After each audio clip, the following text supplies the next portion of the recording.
Welcome back, friends. After understanding the importance and uses of index numbers, let us proceed with learning the methods available for construction of index numbers. There are various methods which can be used to construct or calculate or compute an index number. All those methods available can be broadly classified into two categories. Number one, unweighted index numbers. Number two, weighted index numbers. So index numbers ಅನ್ನು calculate ಮಾಡೋದಕ್ಕೆ ಇರುವಂತಹ ಎಲ್ಲ methods ಅನ್ನು ಕೂಡ ನಾವು ಎರಡು types ಆಗಿ ವಿಂಗಡಣೆ ಮಾಡಬಹುದು. ಒಂದು ಅನ್ವೈಟೆಡ್ ಇಂಡೆಕ್ಸ್ ನಂಬರ್ಸ್, ಇನ್ನೊಂದು weighted index numbers. Unweighted index number is also called as simple. Unweighted index numbers ಅನ್ನು ನಾವು simple index number ಅಂತಾನೂ ಕರಿಬಹುದು. So I'll repeat once again. There are many methods which are used to construct index numbers. All those methods are grouped into two groups.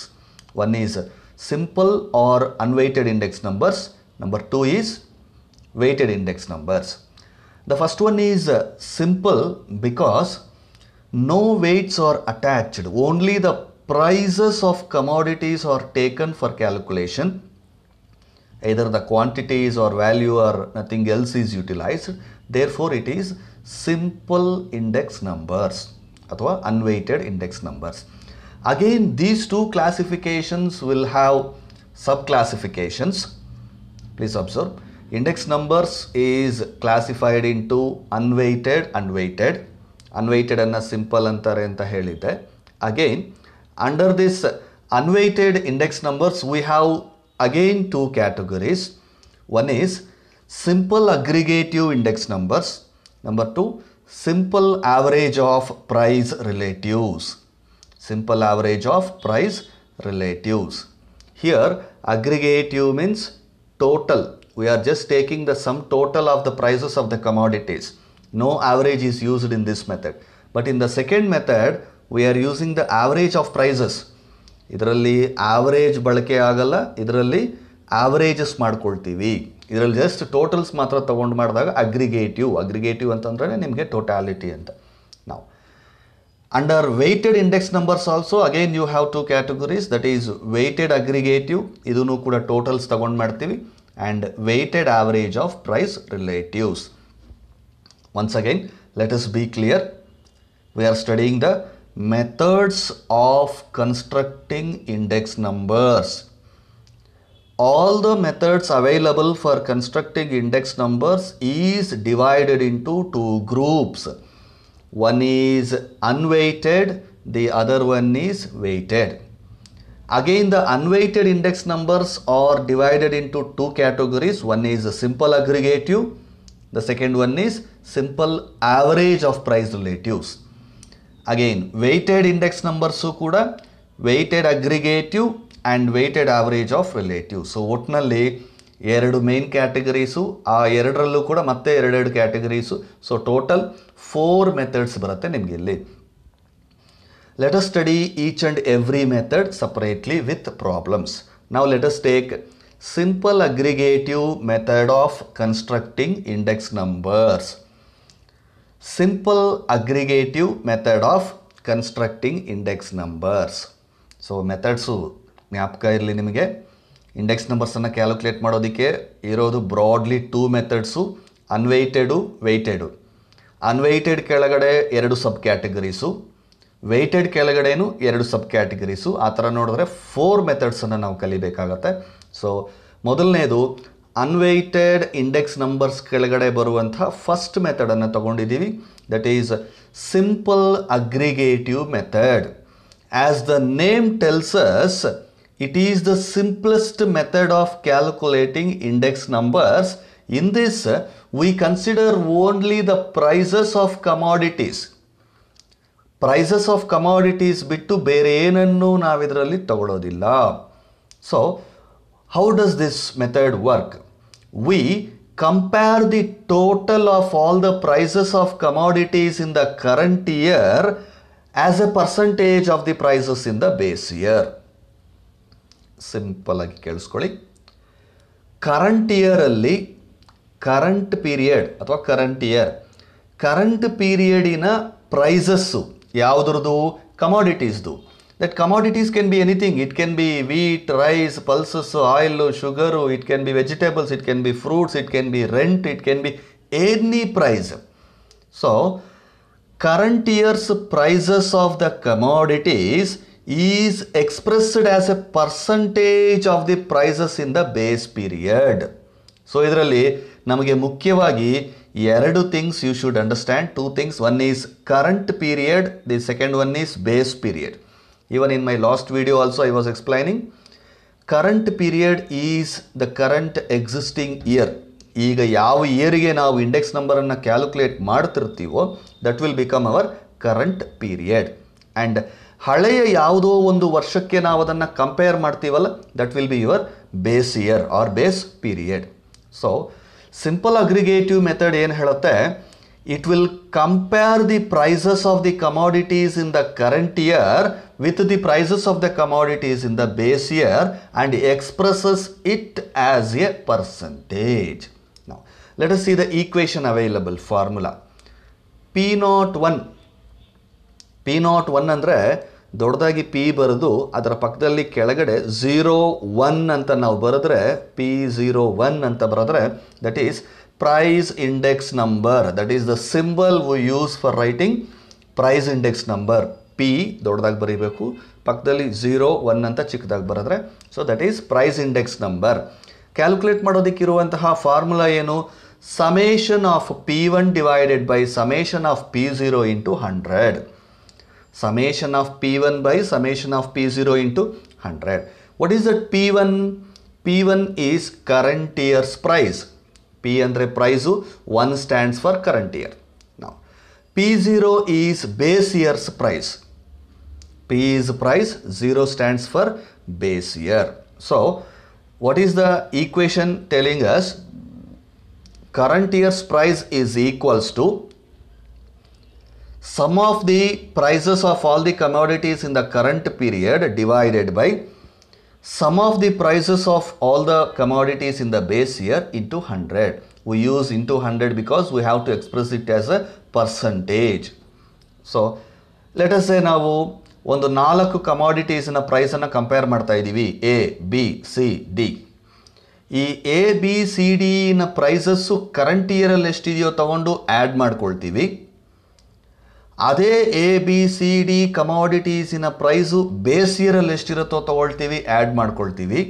So add ಮಾಡ್ಕೊಂಡಿರೋ ಪ್ರೈಸಸನ್ನು current ಇಯರ್ದು summation P1 ಅಂತ ಮೇಲೆ ನ್ಯೂಮರೇಟರಲ್ಲಿ ತೋರಿಸ್ಕೊಂಡು divided by base year prices ಎಲ್ಲ add ಮಾಡಿರೋದನ್ನು summation P0 ಅಂತ ಕೆಳಗಡೆ ಡಿನಾಮಿನೇಟರಲ್ಲಿ ತೋರಿಸ್ಕೊಂಡು ಇಂಟು 100 ಮಾಡಿದ್ರೆ the resulting answer will be your price index number. So ಈ ಇಂಡೆಕ್ಸ್ ನಂಬರ್ಸ್ ಮಾಡೋದಕ್ಕಿಂತ ಮೊದಲು ನೀವು ತುಂಬ ಕ್ಲಿಯರ್ ಆಗಿ ಅರ್ಥ ಮಾಡ್ಕೋಬೇಕಾಗಿರೋವಂಥದ್ದು current year, base year, price index number, the symbol is P01 and P1 which stands for current year's price and P0 standing for base year price. Proceeding from here, let us take an example and solve. Now see, here is a problem for you.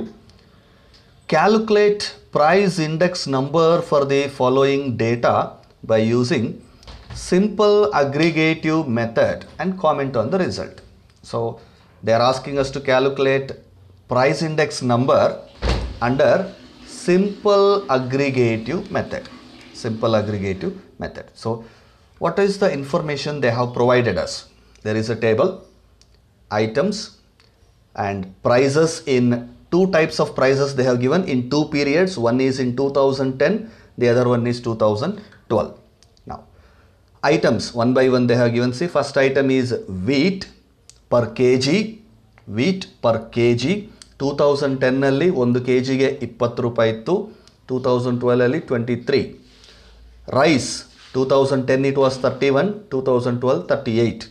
And pulses 10, 44, 2012 44. Milk 10 12 16 and 20. Cloth 10 12 20 and 30 rupees respectively. So simply they have given 1 2 3 4 5 items: wheat, rice, pulses, milk, cloth. ಈ ಕಮಾಡಿಟೀಸಿನ prices 2 different ಇಯರ್ಸಲ್ಲಿ ನಮಗೆ ಕೊಟ್ಟಿದ್ದಾರೆ. And ಯಾವುದದು ಆ 2 different years ಅಂತಂದರೆ 2010, 2012. Right. Now let us proceed with the solution part for this sum. By observing the given years, we have to decide which is base year, which is current year. Now 2010, 2012 ಎರಡು ಕೊಟ್ಟಿದ್ದಾರೆ. ಇದರಲ್ಲಿ which is the latest year, which is the old year. ಹಳೆಯ ವರ್ಷ ಯಾವುದು, latest year ಯಾವುದು, ಅಲ್ಲಿ ಕೊಟ್ಟಿರುವಂತಹ ಡೇಟಾದಲ್ಲೇ latest year ಯಾವುದು ಅಂದರೆ 2020 ಸರ್ ಅನ್ಬಾರ್ದು. So 2010 is the old year, ಯಾಕೆಂದರೆ ಅದು ಫಸ್ಟ್ ಬರುತ್ತೆ, ಅದಾದ ಮೇಲೆ 2012 ಬರುತ್ತೆ. So 2012 is latest year. So latest ಯಾವುದಿರುತ್ತೋ ಅದನ್ನು ನಾವು ಕರೆಂಟ್ ಇಯರ್ ಅಂತ ತಗೋಬೇಕು. ಹಳೆಯ ವರ್ಷ ಯಾವುದಿರುತ್ತೋ ಅದನ್ನು ನಾವು ಬೇಸ್ ಇಯರ್ ಅಂತ ತಗೊಳ್ತೀವಿ. Always oldest year given in the sum should be our base year. ಹಳೆಯ ವರ್ಷ ಯಾವುದಿರುತ್ತೋ ಅದನ್ನು ನಾವು ಏನಂತ ತಗೋಬೇಕು, ಬೇಸ್ ಇಯರ್. ಲೇಟೆಸ್ಟ್ ಇಯರ್ ಯಾವುದಿರುತ್ತೋ ಅದನ್ನು ನಾವು ಕರೆಂಟ್ ಇಯರ್ ಅಂತ ತಗೋಬೇಕು. So 2012 is the current year, 2010 is the base year.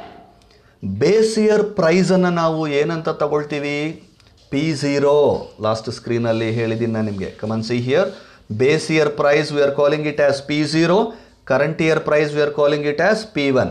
So ನಮಗೆ ಬೇಸ್ ಇಯರ್ 2010 ಆಗಿರೋದ್ರಿಂದ let us take 2010's prices as base year and 2012 current year ಆಗಿರೋದ್ರಿಂದ ಅದನ್ನು P1 ಅಂತ ತಗೊಳ್ತಾ ಇದ್ದೀನಿ. Once again I am reminding you, 2010 is our base year. So the prices of base year should be taken as P0 and 2012 is our current year. So it should be taken as P1. Base year, current year. You should not write base year, current year, or you should not write 2010, 2012 antella bariyangilla. So base year should be written as P0, that is P0. Current year should be written as P1.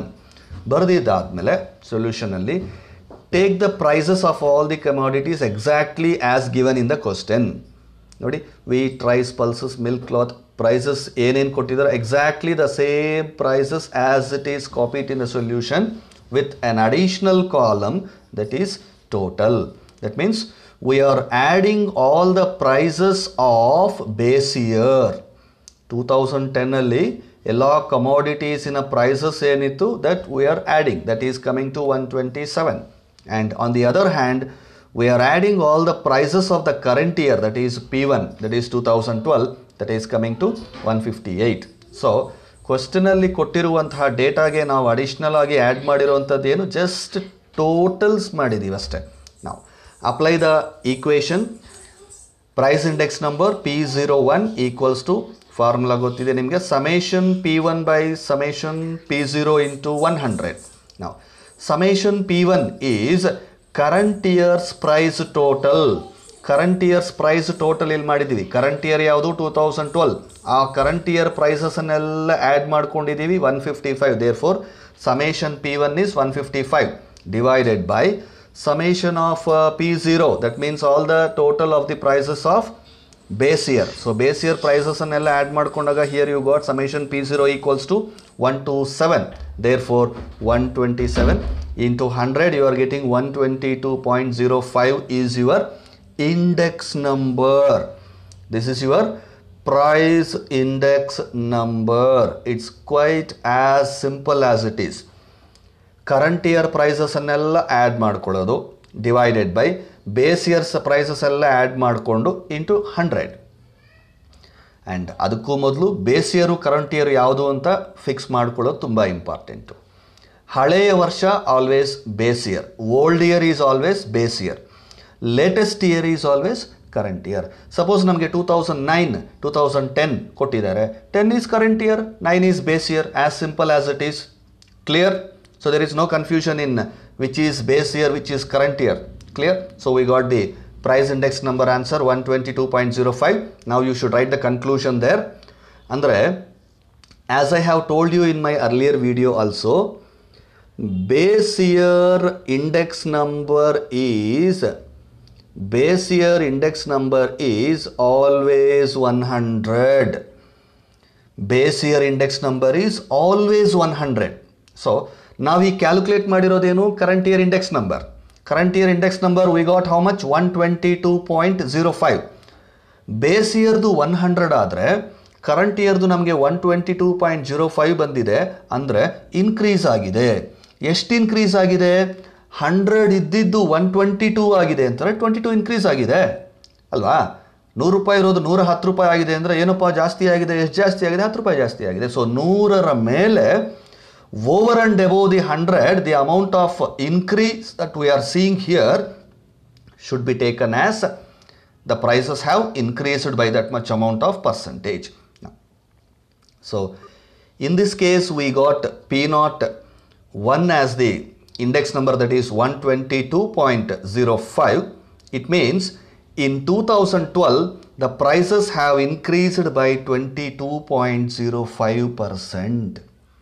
So comment ಬರೆಯೋದು ಹೇಗೆ ಅಂತ ಅರ್ಥ ಆಗ್ತಾ ಇದೆಯಾ? So 100 ಮೇಲೆ ನಮಗೆ ಎಷ್ಟು increase ಆಗಿದೆಯೋ ಅಷ್ಟು ಪರ್ಸೆಂಟೇಜ್ ಇನ್ಕ್ರೀಸ್ ಆಗಿದೆ ಅಂತ ತಗೋಬೇಕು. ಪ್ರೈಸ್ ಇಂಡೆಕ್ಸ್ ನಂಬರು 122.05 ಬಂದಿದೆ ಅಂತಂದರೆ ಅದರಿಂದ 100ಅನ್ನು ತೆಗೆದುಬಿಡಿ, ಉಳಿದಿರೋದೆಷ್ಟು? 22.05. ಸೊ ಅಷ್ಟು ಪರ್ಸೆಂಟೇಜ್ ಇನ್ಕ್ರೀಸ್ ಆಗಿದೆ ಅಂತ ಬರೀಬೇಕಾಗತ್ತೆ. Suppose sir price index number 95 ಬಂತು, ಸೊ 100ಗಿಂತ ಕಮ್ಮಿ ಆಯಿತು ಅಂತಂದರೆ ಪ್ರೈಸಸ್ ಡಿಕ್ರೀಸ್ ಆಗಿದೆ ಅಂತ. ಎಷ್ಟು ಡಿಕ್ರೀಸ್ ಆಗಿದೆ ಅಂತ? ಸಪೋಸ್ ಪ್ರೈಸ್ ಇಂಡೆಕ್ಸ್ ನಂಬರ್ 95 ಬಂದಿದ್ರೆ 100ಗಿಂತ ಇನ್ನೆಷ್ಟು ಶಾರ್ಟೇಜ್ ಇದೆ? 5. ದೇರ್ಫೋರ್ 5% ಡಿಕ್ರೀಸ್ ಆಗಿದೆ ಅಂತ ಬರೀಬೇಕಾಗುತ್ತೆ. ಸೊ 100ಗಿಂತ ಎಷ್ಟು ಜಾಸ್ತಿ ಆಗಿರುತ್ತೋ ಅಷ್ಟು ಇನ್ಕ್ರೀಸ್ ಅಂತ ಬರೀಬೇಕು. 100ಗಿಂತ ಎಷ್ಟು ಕಡಿಮೆ ಆಗಿರುತ್ತೋ ಅಷ್ಟನ್ನು ಡಿಕ್ರೀಸ್ ಅಂತ ಹೇಳಿ ನಾವು ಬರೀಬೇಕಾಗತ್ತೆ. Clear? Okay, let us see one more sum. Same method, we are working simple aggregative method. First method ಅಲ್ಲಿ ಇದೀವಿ. Calculate price index number using unweighted aggregative method for the year 2000 and 1999 on the basis of 1998 from the following data. Yes, here they have given the prices of 3 different years. ನಾನು last ಸಮ್ಮಲ್ಲಿ ಹೇಳ್ತಾ ಇದ್ದೆ 2 ಇಯರ್ಸ್ದು prices ಕೊಟ್ಟಿರ್ತಾರೆ. ಒಂದನ್ನು latest ಇಯರನ್ನು current year ಅಂತ ತೊಗೊಳ್ಳಿ, ಇನ್ನೊಂದನ್ನು base year ಅಂತ ತೊಗೊಳ್ಳಿ ಅಂತ. ಸರ್ ಇಲ್ಲಿ 3 ಇಯರ್ಸ್ ಕೊಟ್ಟಿದ್ದಾರಲ್ವ sir? 3 years are given, which one should be taken as base? You need not confuse. They have given in the question itself on the basis of 1998. That means 1998 is the base year. 1998 is the base year. Then we have 1999 and 2000. Yes, both are current years because they are asking us to calculate price index number for the year 2000 and 1999. ಅಂದರೆ 2000ಗೆ ಒಂದು index number, 99ಗೆ ಒಂದು index number calculate ಮಾಡೋದಕ್ಕೆ ಹೇಳ್ತಾ ಇದ್ದಾರೆ. 2 ವರ್ಷಕ್ಕೂ ಕೂಡ base year ಯಾವುದು? 1998. Base year is 1998 only. For the year 1999 also base year is 98. For the year 2000 also base year is 98 only. So ಇದರಲ್ಲಿ base year change ಆಗಲ್ಲ. Base year is same. This is PO. This will be current year P1. Another current year you can take as P2. Nothing to worry. ಇನ್ನೂ ಒಂದು 2-3 ವರ್ಷ ಇದ್ದರೆ P3, P4, P5, P6 you can take. There is no need to worry. So base year is always P0. Current years can be 1 or more also you can calculate. So ಈ ಥರದ some ಕೊಟ್ಟಿದ್ದಾಗ ಏನು ಮಾಡ್ತೀವಿ? ಒಂದಕ್ಕಿಂತ ಹೆಚ್ಚು index ನಂಬರ್ಸನ್ನು calculate ಮಾಡಬೇಕಾಗತ್ತೆ. Because they have asked calculate price index number using unweighted aggregative method for the year 2000 and 1999 on the basis of 1998. 1998ನೇ ವರ್ಷದ ಬೇಸಿಸ್ ಮೇಲೆ 99 ಮತ್ತು 2000 ವರ್ಷಗಳಿಗೆ ಪ್ರೈಸ್ ಇಂಡೆಕ್ಸ್ ನಂಬರನ್ನು ಕ್ಯಾಲ್ಕುಲೇಟ್ ಮಾಡಿ. 2 ವರ್ಷಗಳಿಗೆ ಕ್ಯಾಲ್ಕುಲೇಟ್ ಮಾಡಿ ಅಂತ ಹೇಳ್ತಿದ್ದಾರೆ ಅಂತಂದರೆ 2 ಇಂಡೆಕ್ಸ್ ನಂಬರ್ಸನ್ನು ನಾವು ಕ್ಯಾಲ್ಕುಲೇಟ್ ಮಾಡಬೇಕಾಗತ್ತೆ. Let us proceed to the answer part of this question. And ಕ್ವಶನಲ್ಲಿ ಕೊಟ್ಟಿರುವಂತಹ same information let us take here commodities cheese, egg, potato, and PO is our base year 1998. PO is our base year 1998. P1 is our 1999 current year. P2 is our 2000. So P0, P1, P2 ಅಂತ ತಗೊಂಡಿದ್ದೀವಿ. So ಆ prices exactly ಕ್ವಶನಲ್ಲಿ ಏನು ಕೊಟ್ಟಿದ್ದಾರೋ as it is ತಗೊಳ್ಳಿ. ಆನ್ಸರಲ್ಲಿ ಒಂದೇ ಒಂದು extra column ನಾವು ಮಾಡುವಂಥದ್ದು ಅದು total. So base year prices ಎಲ್ಲ ಆ್ಯಡ್ ಮಾಡ್ಕೊಳ್ಳಿ. 12, 3, 15, 5, 20. P1 ಆ್ಯಡ್ ಮಾಡ್ಕೊಳ್ಳಿ. 15, 4, 19, 6, 25. ನೆಕ್ಸ್ಟ್ P2 ಎಲ್ಲ ಆ್ಯಡ್ ಮಾಡ್ಕೊಳ್ಳಿ. So we got the summation of PO, summation of P1, summation of P2. Now 2 index numbers we have to calculate. First index number P01, that is index number for the year 1999 on the basis of 1998. So 1999 current year ಆಗುತ್ತೆ. So summation of P1 25 divided by summation of P0 into 100 125. So first index number for the year 1999 is 125. Now second index number P2 on the basis of basis ಬಂದು same ನೋಡಿ. Basis 1998, ಇದಕ್ಕೂ basis 1998. ಇದು 1999ಗೆ index number, ಇದು 2000ಗೆ index number. So 2000 ಯಾವುದು? P2.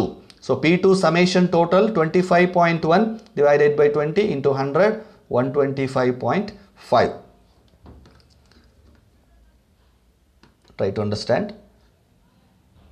When there are more than one current year, you should be calculating more than one index numbers. Sometimes they might give 2-3 current years also. Taking one base year, you have to calculate different index numbers. Hope you have understood this. We'll close this session here. Thank you.